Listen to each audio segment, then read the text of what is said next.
मेरे चैनल पर सुनने वाले सभी श्रोता, देखने वाले सभी दर्शक, उन सबको मेरा सादर सप्रेम नमस्कार। बीच में बंगाल की 2 वीडियोस, वर्तमान के करंट ज्वलंत जो विषय रहते हैं वो बीच बीच में मैं कभी लेता हूँ। वर्तमान को अतीत के साथ जोड़ना बहुत ज़रूरी है। अतीत से कुछ सीखेंगे और वर्तमान अगर वो रिपीट हो रहा है तो फिर हम कहाँ खड़े हैं। अगर वही गलतियाँ हमारे द्वारा फिर से होती जाएंगी तो इतना भारत इतना रह गया, तो फिर आगे क्या होगा उसका हम अंदाज़ा लगा सकते हैं। इसलिए वर्तमान में जो कुछ हो रहा है उसको अतीत की गलतियों के साथ जोड़ के बताना, रखना, याद कराना मैं अपना कर्तव्य समझता हूँ। परंतु इस चैनल का मुख्य उद्देश्य यद्यपि यही है, स्वतंत्रता संग्राम के लंबे इतिहास में ऐसे वीर सपूत, मौन तपस्वी, ऐसे नींव के पत्थर, ऐसे वो अज्ञात अनगिनत महान क्रांतिकारी जिनके कारण देश को आजादी मिली, स्वतंत्रता रूपी देवी के हमने दर्शन किए, वो सब लोग जिनके कारण से, जिन्होंने तन मन धन सर्वस्व निछावर कर दिया, भारत माँ के स्वतंत्रता रूपी महायज्ञ के अंदर आहूत हो गए। ऐसे लोगों का स्वतंत्रता के बाद कहीं इतिहास में उनका नाम तक नहीं।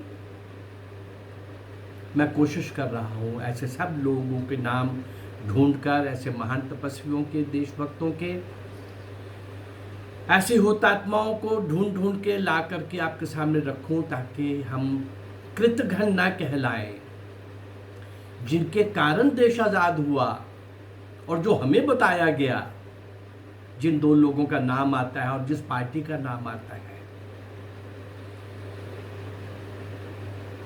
इससे बड़ा और बहुत बड़ा मजाक हो नहीं सकता। मैंने 1857 का इतिहास अभी लिया है और 1947 तक जा रहा हूँ। अभी इन्हीं 90 वर्षों में उन महान क्रांतिकारियों का अभी 112 के आसपास मेरी वीडियोस हुई हैं और उसमें से मोर देन 100 क्रांतिकारियों की हैं और मोर देन 90 आउट ऑफ 100 वो क्रांतिकारी हैं जिनको कोई देश का कोई व्यक्ति जानता तक नहीं उनके बारे में।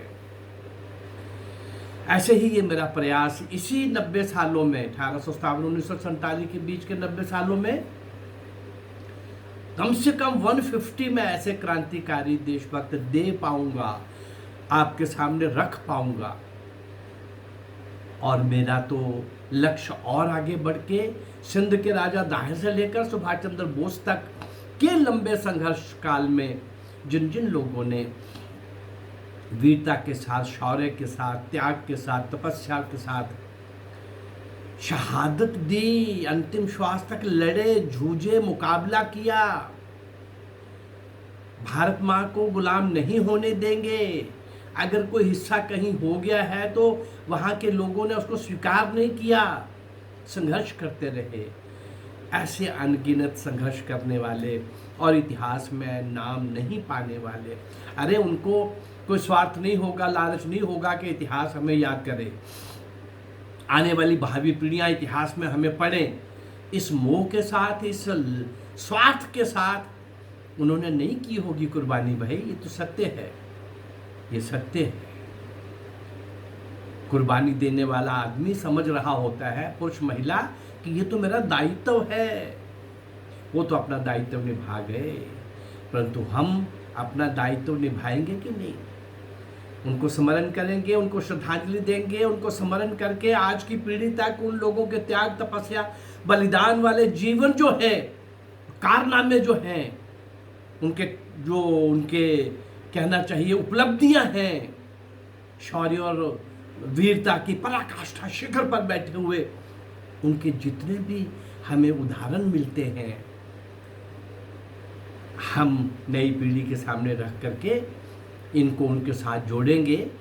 और आज वर्तमान में भी कुछ ऐसी बातें हो रही हैं जिसके लिए जागृत होना ज़रूरी है, संगठित होना ज़रूरी है।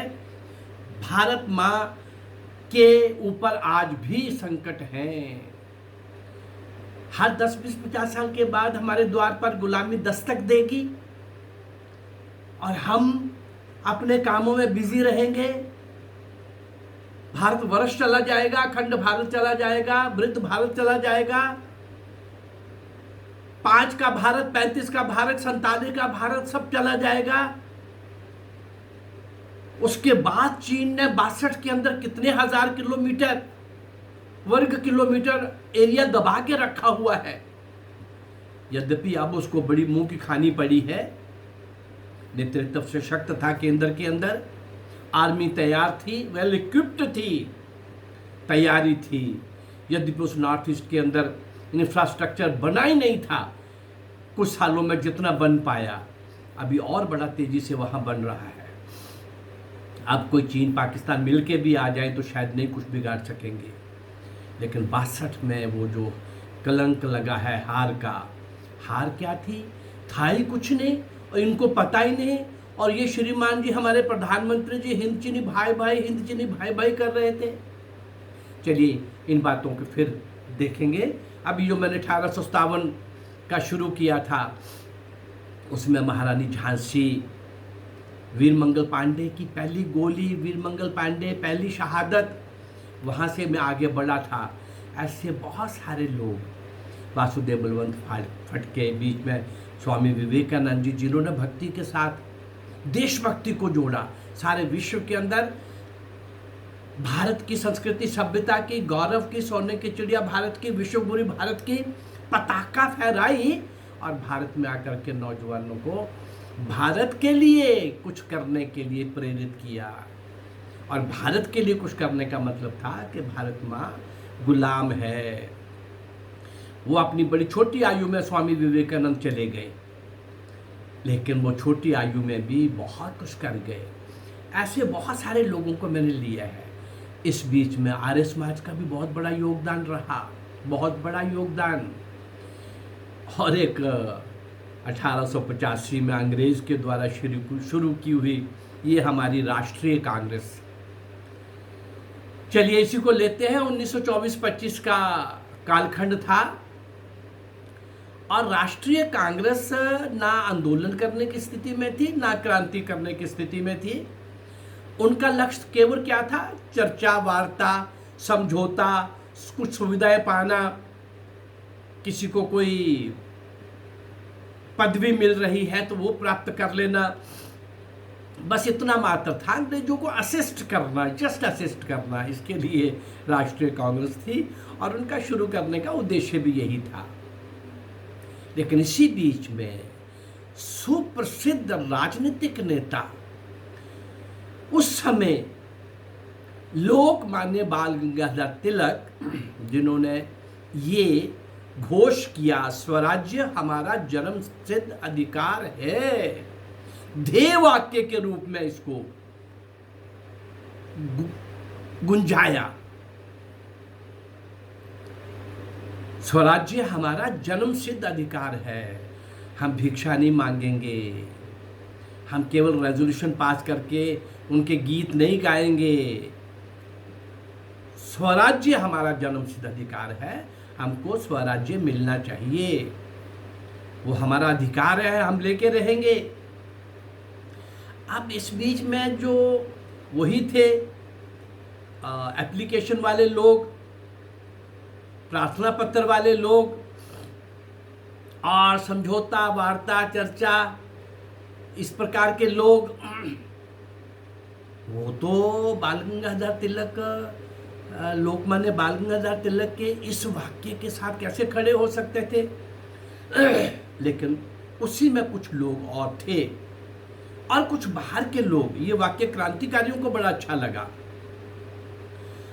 और उसी में कुछ लोग ऐसे थे जो घुटन महसूस कर रहे थे, वो गरम दल के नाम से बाल गंगाधर तिलक के पीछे खड़े हो गए। हाँ, बिल्कुल ठीक कह रहे हैं आप। और बाल गंगाधर तिलक के इस घोष और इस ध्येय वाक्य के लिए बाहर से क्रांतिकारियों ने भी सहयोग किया। वो अपना काम तो कर ही रहे थे, उनका ध्येय और था, शक्ति के द्वारा, बल से, हिम्मत से, साहस से, और उनको कैसे भगाया जाए। बराबर जैसे वो निर्दोषों को मार रहे थे, वैसे इनके मन में भी था कि वो तो मुट्ठी भर है भाई, हम जब इस प्रकार का काम शुरू करेंगे तो डर के भाग जाएंगे। वो इस उद्देश्य के साथ आगे बढ़ रहे थे। परंतु कांग्रेस के अंदर इस ध्येय वाक्य को बोलने वाला महाराष्ट्र केसरी बाल गंगाधर तिलक, तो अंदर से भी कुछ लोगों ने सहयोग किया और बाहर से क्रांतिकारियों ने पूरी तरह से सहयोग किया। इन दिनों लखनऊ में एक राष्ट्रीय कांग्रेस का वार्षिक अधिवेशन हुआ और उसकी अध्यक्षता की अंबिका प्रसाद मजूमदार। शहर के अंदर जब वो आए लखनऊ में, और उनका जोरदार जुलूस निकाला गया। लेकिन अब बाल गंगाधर तिलक को भी उसमें आना था उस अधिवेशन में। गरम दल वालों ने और कुछ क्रांतिकारियों ने यह फैसला कर लिया कि हम तो इससे भी बड़ा जुलूस निकाल लेंगे बाल गंगाधर तिलक का, हम तो बड़ी शान से उनको लाएंगे वहां से रेलवे स्टेशन से। अब नरम दल वालों का अपना था कि मजूमदार का एक जुलूस निकल गया है, बस इसके बाद तो किसी का होना ही नहीं चाहिए, बाकी सब लोग सीधे आए। गरम दल का संकल्प था तिलक, बाल गंगाधर तिलक का बहुत बड़ा जुलूस, भव्य जुलूस निकालना।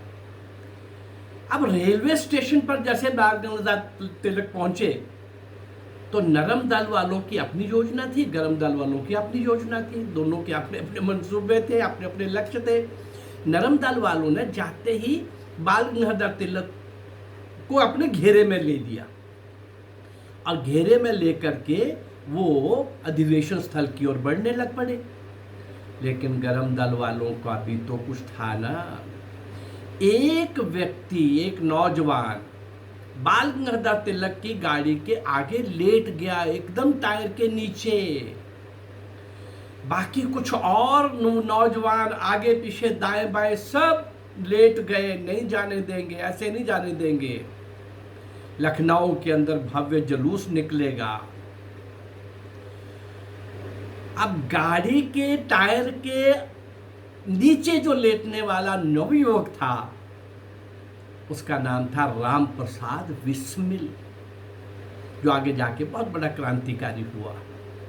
आगे कई जगह हम राम प्रसाद बिस्मिल का सुनेंगे उनको हम। अब इस अधिवेशन में राम प्रसाद बिस्मिल का क्रांतिकारियों से भी, जो क्रांतिकारी वहां आए थे सहयोग के लिए, उनसे सीधा संपर्क हो गया और उस सीधे संपर्क के कारण सर्कल और बड़ा हो गया। इस नौजवान के अंदर और उत्साह आया। खुद तो ये शाहजहांपुर के थे और शाहजहांपुर में नवयुवकों का संगठन करना शुरू कर दिया। उसी के अंदर अशफाक उल्लाह खां मित्र तो थे उनके, अशफाक उल्लाह खां के बड़े भाई राम प्रसाद बिस्मिल के, संपर्क तो उनसे था। लेकिन अशफाक उल्लाह खां भी राम प्रसाद बिस्मिल के साथ कंधे से कंधा मिलाकर, कदम से कदम मिलाकर क्रांतिकारी मार्ग पर क्रांतिकारियों के साथ मिलकर अंग्रेजों को भगाने के लिए कृत संकल्प होकर अशफाक उल्लाह खां भी उसके अंदर आ गए। अब कांग्रेस सरकार, ये अंग्रेज सरकार तो स्वाधीनता की घोर विरोधी थी और इसलिए अंग्रेज सरकार ने ऐसे लोगों को पकड़ करके दंड देना, फांसी देना, तरह तरह से उनको परेशान करना, एक टेरर क्रिएट करना ताकि बहुत कम लोग सामने आए। अंग्रेज सरकार अपना काम कर रही थी और ये नरम दल कांग्रेसी लगभग उनको असिस्ट कर रहे थे, और ये गरम दल कांग्रेसी कुछ और बाकी क्रांतिकारी जो थे वो अपने काम में लगे थे। बिस्मिल और अशफाकुल्ला खान ने मिल करके आगे क्या किया? अशफाकुल्ला खान बिल्कुल साथ में रहे और भी बहुत सारे क्रांतिकारी। अब जब ये काम चल रहा था, अंग्रेज अपना काम कर रहे थे, तो शचिंद्र नाथ सन्याल, जिन्होंने हिंदुस्तान प्रजातंत्र संघ नाम की एक संस्था बनाई यूपी के अंदर, और राम प्रसाद बिस्मिल को हिंदुस्तान प्रजातंत्र संघ का पूरे संगठन का एक फौजी विंग बना दिया, जिसका काम है शस्त्र का संग्रह करना। उस फौजी विंग का प्रमुख बना दिया गया राम प्रसाद बिस्मिल को। राम प्रसाद बिस्मिल ने अपने उस दायित्व को कैसे निभाया, और ये 1857 से आरंभ किया हुआ स्वतंत्रता संग्राम का बजा हुआ बिगुल आगे किस तरह से बजा, आज मैं यहीं पर इस संबोधन को समाप्त करूंगा। लेकिन मैं समय समय पर ऐसे अनगिनत अज्ञात जब लोगों को आपके सामने ला रहा हूं, तो आपको भी तो लग रहा होगा ना, वीरमंगल पांडे से सुभाष चंद्र बोस, सुभाष चंद्र बोस की आखिरी चोट अगर अंग्रेजों को ना लगती और वीरमंगल पांडे ने अगर वो क्रांति का बिगुल उद्घाटन आरंभ शुभारंभ न किया होता, इस बीच में बहुत सारे लोगों की कुर्बानी और शहादत, ऐसे लोग भी जो अंग्रेजों के अत्याचारों से 1857 के संग्राम में लाखों लोग मारे गए, वो अलग विषय है। इस क्रांति के अंदर किसान ने भी, जवान ने भी, सैनिक ने भी, आम समाज ने भी, साधु संत महात्मा ने भी,